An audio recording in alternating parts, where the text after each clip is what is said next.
Hello नमस्कार दोस्तों। आज हम बात करते हैं राष्ट्रीय शिक्षा नीति 2020 को लेकर के। नई शिक्षा नीति में क्या क्या ऐसी खास बातें हैं जो आने वाली परीक्षा में आपसे पूछी जा सकती हैं।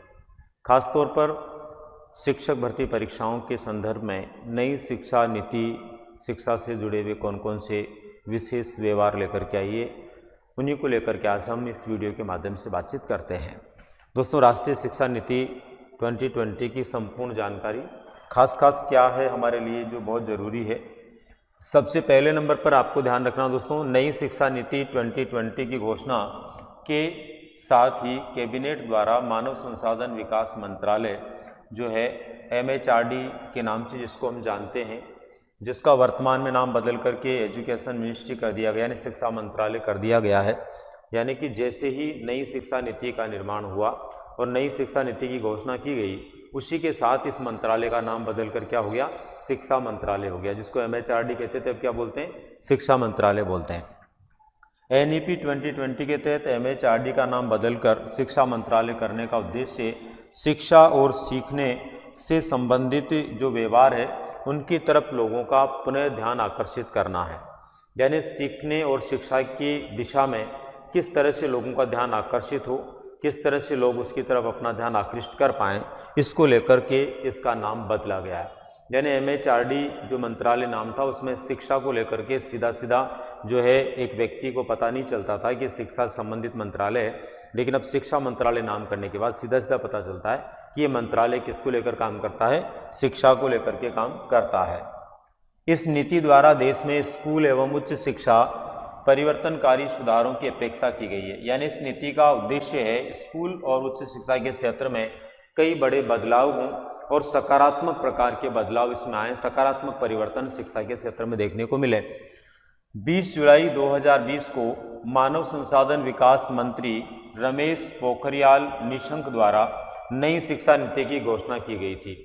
इनके द्वारा नई शिक्षा नीति की घोषणा की गई थी जो 34 वर्ष पुरानी राष्ट्रीय शिक्षा नीति 1986 को प्रतिस्थापित करती है।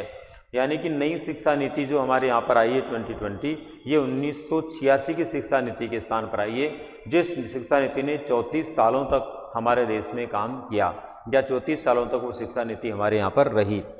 नई शिक्षा नीति के निर्माण के लिए इसरो के प्रमुख जो थे के कस्तूरी रंगन, इनको अध्यक्ष बनाया गया और इनकी अध्यक्षता में विशेषज्ञों की एक समिति बनाई गई। इस समिति ने मई 2019 में राष्ट्रीय शिक्षा नीति का मसौदा दिया था। यानी कि के कस्तूरी रंगन की अध्यक्षता में जो समिति बनी, इस समिति ने मई 2019 के अंदर राष्ट्रीय शिक्षा नीति का मसौदा तैयार करके दिया था और कहा था कि इस प्रकार की राष्ट्रीय शिक्षा नीति हमारे देश में लागू होनी चाहिए। देश में अब तक 3 शिक्षा नीतियां बनाई गई है। आज़ादी से लेकर अब तक 3 शिक्षा नीतियां बनी है। पहली राष्ट्रीय शिक्षा नीति NEP 1968 में बनी थी इंदिरा गांधी के सहयोग से। इसके बाद में राष्ट्रीय शिक्षा नीति बनी NEP 1986 में, ये राजीव गांधी के मार्गदर्शन में बनी। और राष्ट्रीय शिक्षा नीति 2020 नरेंद्र मोदी के मार्गदर्शन में बनी। इस प्रकार से ये तीसरी शिक्षा नीति हमारे देश के लिए। नई शिक्षा नीति 2020 को लागू करने वाला भारत जो है उसमें कर्नाटक देश का पहला राज्य है। भारत देश के अंदर जो नई शिक्षा नीति लागू हुई है, उस नई शिक्षा नीति को सबसे पहले किस राज्य ने लागू किया था अपने यहाँ पर, तो कर्नाटक राज्य है दोस्तों जिसने सबसे पहले लागू किया था। महत्वपूर्ण तथ्य क्या क्या हैं जो हमें इसमें ध्यान में रखने चाहिए। कस्तूरी रंगन समिति जो कि 2017 से लेकर 2019 तक इस पर काम कर रही थी, इसका गठन जून 2017 में कृष्णा स्वामी कस्तूरी रंगन की अध्यक्षता में किया गया था, जिसमें अध्यक्ष सहित 12 सदस्य लिए गए थे। 1+11 सदस्य थे, एक अध्यक्ष थे, 12 लोग इसमें शामिल किए गए थे। इस समिति ने नई राष्ट्रीय शिक्षा नीति का मसौदा तैयार किया था और 31 मई 2019 को अपनी रिपोर्ट इन्होंने प्रस्तुत कर दी थी। इस रिपोर्ट को केंद्रीय मंत्रिमंडल ने NEP 2020 के रूप में 29 जुलाई 2020 को स्वीकृत किया। यानी इनके द्वारा जो नई शिक्षा नीति दी गई थी, इसको कब स्वीकृत किया गया था, 29 जुलाई 2020 को भारत सरकार ने इसको स्वीकृत किया। ये नीति देश की तीसरी एवं सबसे नवीनतम शिक्षा नीति है। यानी कि पहली नीति 1968 में आई थी जब इंदिरा गांधी का प्रधानमंत्रित्व काल था, दूसरी 1986 में आई थी तब राजीव गांधी प्रधानमंत्री थे, और अभी नरेंद्र मोदी के काल में आई है जो 34 सालों बाद में नई शिक्षा नीति के रूप में हमारे देश में लागू हुई है। नई राष्ट्रीय शिक्षा नीति 2020 के तहत 2030 तक, यानी कि शिक्षा नीति का सबसे बड़ा उद्देश्य है 2030 आने तक सकल जो नामांकन है उसका अनुपात 100% हो जाए। मतलब एक भी बच्चा ऐसा नहीं बचना चाहिए जो शिक्षा से नहीं जुड़े।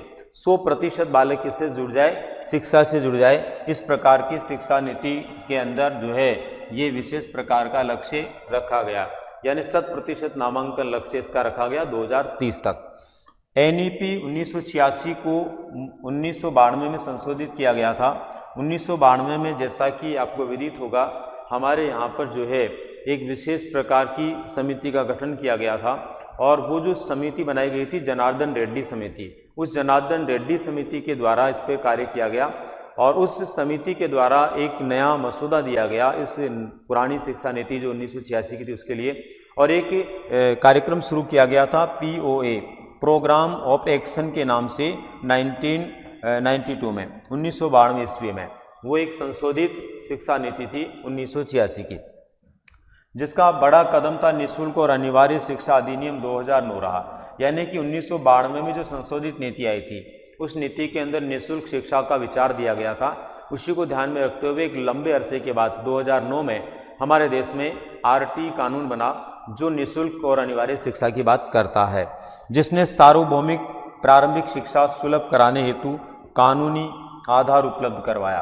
पहले हमारे यहाँ पर निःशुल्क शिक्षा देने के लिए कोई कानून नहीं था, लेकिन जब इस नीति में 1992 में संशोधन किया गया उसमें तय किया गया कि कोई ऐसा कानून बनना चाहिए, और फिर उसी के संदर्भ में लंबा जो है समय लगा, लेकिन 2009 आते आते हमारे देश में एक कानून बन गया RT के नाम से, जो कि निःशुल्क शिक्षा का अधिकार देता है प्रारंभिक शिक्षा के बालकों के लिए। इस तरह से इस नीति का ये प्रभाव देखने को मिला। मित्रों, आपको ध्यान रखना है NEP 2020 के तहत MHRD द्वारा बुनियादी साक्षरता और संख्यात्मक ज्ञान पर एक राष्ट्रीय मिशन जो है उसकी स्थापना का प्रस्ताव भी किया गया है। इसके द्वारा वर्ष 2025 तक राज्य सरकारों द्वारा प्राथमिक विद्यालयों में कक्षा 3 तक के सभी बच्चों में बुनियादी साक्षरता और संख्यात्मक ज्ञान प्राप्त करने हेतु एक मिशन का अपना एक नया कार्य शुरू किया जा कर के उसके माध्यम से एक सकारात्मक परिणाम की दिशा प्राप्त करने का प्रयास किया जा रहा है। कुल मिलाकर ये है कि भारत देश के अंदर जन्म लेने वाला रहने वाला कोई भी बालक सुनिश्चित रूप से साक्षर हो और उसको संख्याओं का ज्ञान हो जाए, सामान्य साक्षरता और संख्याओं का ज्ञान अनिवार्य रूप से उसमें आ जाए कक्षा 3 तक के लिए। ऐसा मिशन जो है इसमें चलाया गया, ऐसे मिशन की इसमें शुरुआत की गई। दोस्तों, राष्ट्रीय शिक्षा नीति 2020 के कौन कौन से अध्याय हैं और कौन से अध्याय के अंदर क्या लिखा हुआ, कितने भाग हैं, इसको लेकर के कुछ समरी आप लोगों के सामने में लेकर के आया हूँ। जैसे भाग 1 जो है स्कूल शिक्षा से संबंधित है, इसमें 1 से लेकर 8 अध्याय है। ये 1 से लेकर 8 अध्याय में क्या क्या लिखा हुआ है? पहला जो अध्याय है उसमें लिखा हुआ प्रारंभिक बाल्यावस्था, देखभाल और शिक्षा, सीखने की नींव जो है बालक में कैसे डालनी है। इसका दूसरा अध्याय उसमें लिखा हुआ बुनियादी साक्षरता एवं संख्या ज्ञान, सीखने के लिए एक तात्कालिक आवश्यकता को और पूर्व शर्त को इसमें तय किया गया है कि किस तरह से बालक को जो है संख्या ज्ञान करवाना है या साक्षर उसको बनाना है। तीसरे नंबर पर है ड्रॉप आउट बच्चों की संख्या कम करना और सभी स्तरों पर शिक्षा की सुव्यवस्था करना। ड्रॉप आउट का मतलब जो बच्चे स्कूल छोड़कर बीच में चले जाते हैं उनको रोकना और उनके लिए उचित शिक्षा की, उचित स्तर की शिक्षा की व्यवस्था करना। सार्वभौमिक स्तर तक पहुंचाना या कुल मिलाकर के ड्रॉप आउट बालकों की संख्या को लगभग 0 तक ले जाने का प्रयास करना और सभी बालकों को शिक्षा से जोड़े रखना। इसका चौथा अध्याय है स्कूलों में पाठ्यक्रम और शिक्षण शास्त्र अधिगम समग्र, एकीकृत, आनंददायी और रुचिकर होना चाहिए। यानी कि इस अध्याय में लिखा हुआ कि बालकों को संपूर्ण शिक्षा मिले, वो भी आनंददायक तरीके से मिले और समग्रता के साथ में उनको शिक्षा की प्राप्ति हो, आनंददायक तरीके से, रुचिकर तरीके से एकीकृत शिक्षा बालकों को मिले, ये इस अध्याय में लिखा हुआ है। 5वें अध्याय में शिक्षक को लेकर के विचार किया गया है। 6ठे अध्याय में समतामूलक और समावेशी शिक्षा की बात करी गई है कि सभी के लिए समान रूप से अधिगम किस प्रकार से हो, इसका विचार इस अध्याय के अंदर किया गया है। 7वें अध्याय में स्कूल कॉम्प्लेक्स क्लस्टर के माध्यम से स्कूल के संसाधन को और प्रभावी बनाना, यानी कि ई गवर्नेंस को लेकर के या विद्यालय प्रशासनिक गवर्नेंस को लेकर के और मजबूत बनाना, विद्यालय के प्रबंधन को मजबूत बनाना, व्यवस्थाओं को मजबूत बनाना इस अध्याय में लिखा गया है।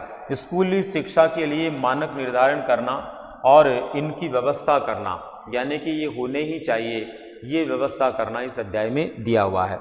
गुणवत्तामूलक विश्वविद्यालय एवं महाविद्यालय, भारतीय शिक्षा या उच्चतर शिक्षा की व्यवस्था करना और तथा इस हेतु एक नया भविष्योन्मुखी दृष्टिकोण, यानी कि विद्यालय और महाविद्यालय के साथ में विश्वविद्यालय से संबंधित शिक्षा को भविष्य के लिए या भविष्योन्मुखी बनाना, बालकों के उज्जवल भविष्य की दिशा में काम करने वाली शिक्षा बनाना, ये इसमें विचार दिया गया है। इसी प्रकार से उच्चतर शिक्षा, इसके अध्याय 9 से लेकर के 19 तक है। इसमें संस्थागत पुनर्गठन की बात की गई है 10वें अध्याय में। समग्र और बहुविषयक शिक्षा की बात करी गई है 11वें अध्याय में। सीखने के लिए अनुकूलतम वातावरण और छात्रों के सहयोग की बात की गई है 12वें अध्याय में।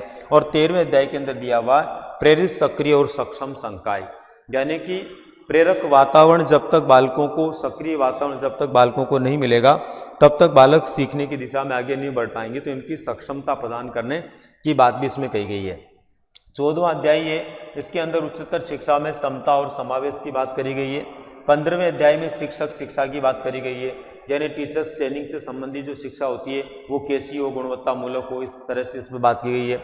व्यावसायिक शिक्षा का नवीनतम आकलन किस तरह से हो, यानी कि नवीन प्रकार से जो है, नवीन कल्पना के साथ में, नवीन विचारधारा के साथ में व्यावसायिक शिक्षा का विचार इसमें दिया गया है। नवीन राष्ट्रीय अनुसंधान फाउंडेशन को लेकर के उसके माध्यम से सभी क्षेत्रों में गुणवत्तामूलक अकादमिक अनुसंधान को प्रेरित करने का विचार इसमें किया गया है कि गुणवत्तामूलक शिक्षा के लिए किस प्रकार से एक प्रेरणा की दिशा में इसको आगे बढ़ाया जा सकता है। उच्चतर शिक्षा की नियामक प्रणाली में आमूलचूल परिवर्तन लाने का भी इसमें प्रयास किया गया है कि जो पहले से चली आ रही परिपाटी परंपराएं, उसमें आमूलचूल परिवर्तन लाया जाए और बेहतर दिशा में उसको आगे बढ़ाया जाए। इसी प्रकार से उच्चतर शिक्षा के संस्थानों के लिए प्रभावी शासन और नेतृत्व की बात भी इसमें करी गई है। इसी तरह से जो है भाग 3 में अन्य केंद्रीय विचारणीय मुद्दे हैं, जिनमें व्यावसायिक शिक्षा को लेकर के विचार करने का मुद्दा शामिल किया गया, प्रौढ़ शिक्षा को लेकर के या जीवन पर्यंत चलने वाली शिक्षा को लेकर के विचार किया गया है, भारतीय भाषाओं, कला और संस्कृति के संवर्धन का विचार इसमें किया गया है। इसी तरह से इसमें जो है 23वां अध्याय है, प्रौद्योगिकी का उपयोग एवं एकीकरण से संबंधित और ऑनलाइन और डिजिटल शिक्षा प्रौद्योगिकी का न्याय सम्मत उपयोग सुनिश्चित करना, यानी डिजिटल शिक्षा तो मिल रही है लेकिन वो न्याय संगत है कि नहीं है, कितनी सही है, कितनी गलत है, कितनी खामियां उसमें है, उनको दूर करना इसका बड़ा कदम है। इसके बाद में चौथा जो भाग है क्रियान्वयन की रणनीति अध्ययन का, जिसमें 25 से 27 तक का अध्याय है। 25वें अध्याय में लिखा हुआ केंद्रीय शिक्षा सलाहकार बोर्ड का सशक्तिकरण, केंद्रीय शिक्षा सलाहकार बोर्ड जो भारत में काम करता है उसको और कैसे मजबूत बनाया जा सकता है उस पर विचार। वित्त पोषण सभी के लिए वयनीय एवं गुणवत्तामूलक शिक्षा किस प्रकार से हो, इस पर विचार इसमें किया गया है। कार्यान्वयन, कार्यों का क्रियान्वयन कैसे हो, इस पर विचार किया गया है। तो इस तरह से जो है अलग अलग भागों के अंदर अलग अलग अध्यायों के माध्यम से राष्ट्रीय शिक्षा नीति 2020 को स्पष्ट किया गया है। अब दोस्तों इसके बाद में बात आती है राष्ट्रीय शिक्षा नीति के प्रमुख बिंदु क्या है। स्कूली शिक्षा संबंधित प्रमुख बिंदु प्रावधान जो आपको ध्यान में रखने परीक्षा के दृष्टिकोण से, नई शिक्षा नीति वर्तमान की शिक्षा नीति 1986 10+2 वाली शिक्षा नीति थी, इसकी व्यवस्था का स्थान लेगी। 3 से 18 वर्ष के सभी बच्चों के लिए पाठ्यचर्या और शिक्षण शास्त्रीय आधार पर इसको जो है सुचारू किया गया है। इसको 5+3+3+4 की नई शैक्षणिक व्यवस्था में शामिल करती है। पहले जो व्यवस्था क्या थी 10+2 थी, पहले की व्यवस्था क्या थी 10+2 थी, उसको बदल करके क्या किया गया 5+3+3+4 की व्यवस्था इसमें दी गई है।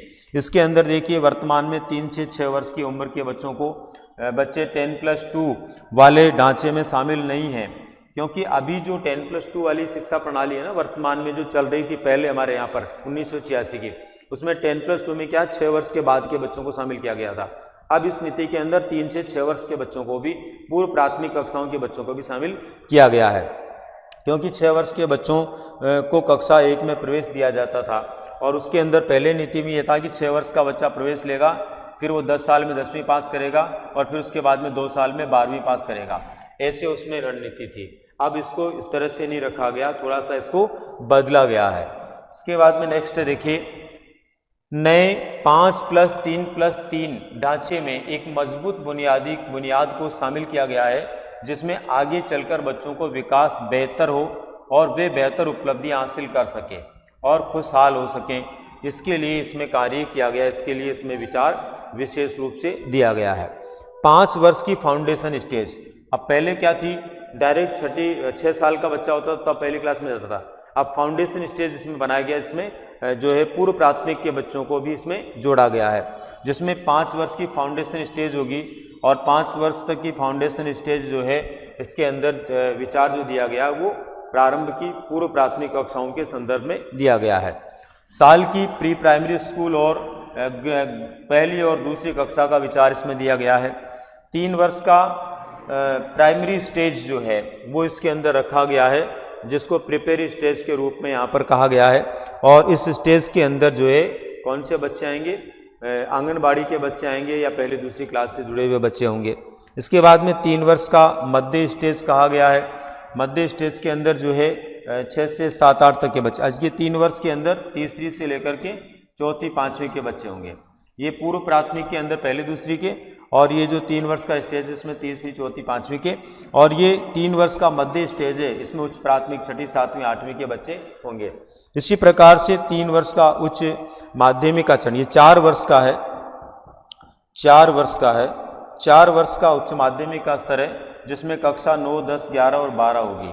यानी 9वीं 10वीं 11वीं 12वीं के लिए 4 वर्ष का स्टेज में रखा गया।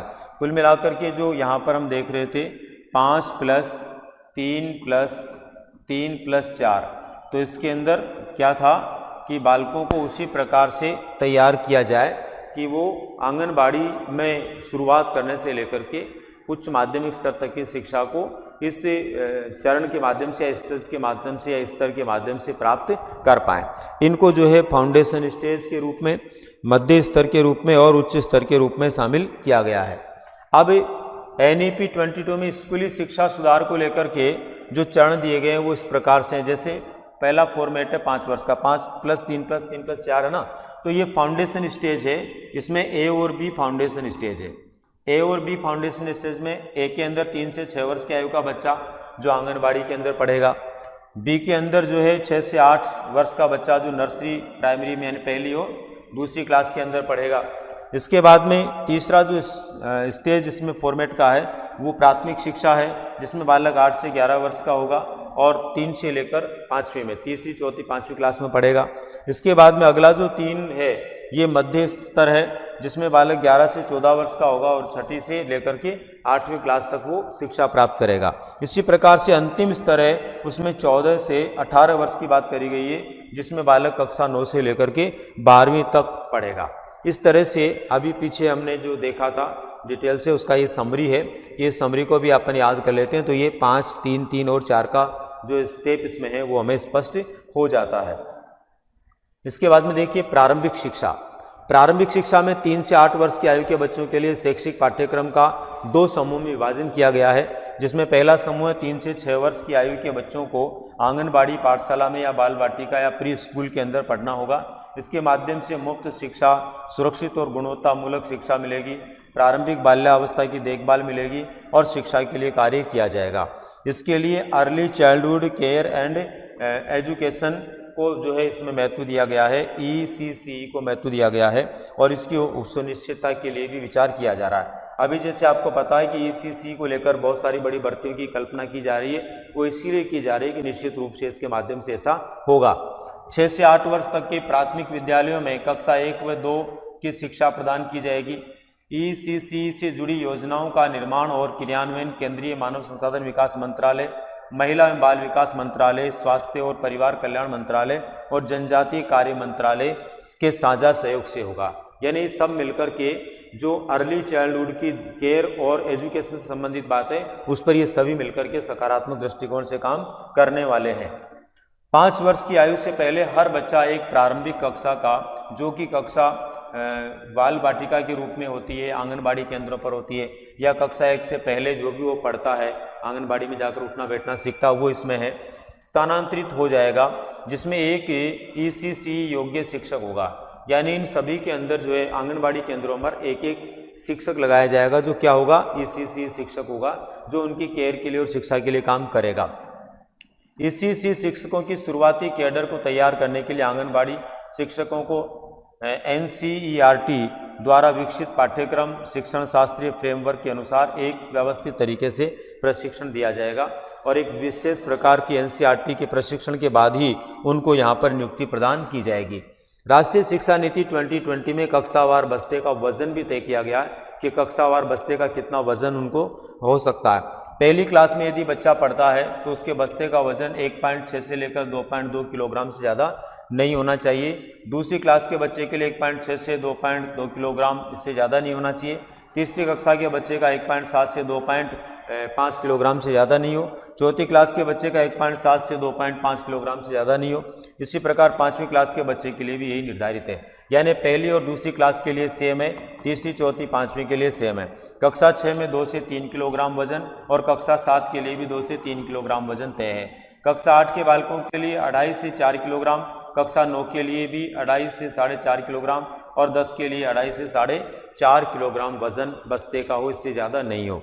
इसी प्रकार 11वीं और 12वीं में 3.5 से 5 किलोग्राम का वजन बस्ते का होना चाहिए, इससे ज़्यादा नहीं हो, ये भी इसमें तय किया गया। विकलांग बच्चों, ये तो प्रावधान है राष्ट्रीय शिक्षा नीति 2022 में विकलांग बच्चों के लिए प्रावधान किया गया है कि ऐसे बच्चों के लिए क्रॉस विकलांगता प्रशिक्षण केंद्र, संसाधन केंद्र, इसके अलावा आवास सहायक उपकरण, उपयुक्त प्रौद्योगिकी आधारित उपकरण, शिक्षकों का पूर्ण समर्थन प्रारंभिक से लेकर के उच्च शिक्षा तक, नियमित रूप से स्कूली शिक्षा की प्रक्रिया में भागीदार सुनिश्चित करने के लिए विशेष प्रकार की प्रक्रियाओं के लिए सक्षम बनाने की स्कीम या योजना इसके अंदर की गई है।